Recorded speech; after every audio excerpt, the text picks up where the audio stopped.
Excavator দিয়ে এভাবেই ঘুরিয়ে দেওয়া হচ্ছে দোতলা ভবন।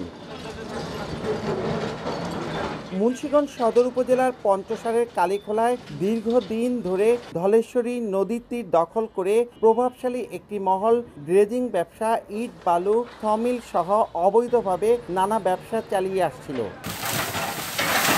বৃহস্পতিবার নদী তীরে দ্বিতীয় দিনের মতো অভিযান চালায় বিআইডব্লিউটিএ। এ সময় ঘুরিয়ে দেওয়া হয় আরও 51টি স্থাপনা।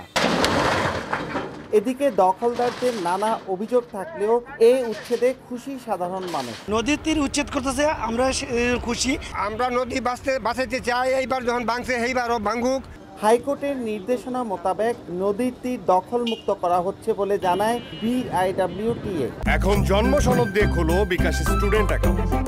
নিজের বিকাশ নিজে কর। পরিপূর্ণ আইন মেনে আইনি কাঠামোর ভিতরে আমরা উচ্ছেদ অভিযান করছি। আমরা আশা করছি এই অভিযানের পরে আমরা যে জায়গাগুলো উদ্ধার করলাম সেখানে আমরা বিআইডব্লিউটির পক্ষ থেকে আমরা গাছ লাগাবো, ওয়াকওয়ে তৈরি করব।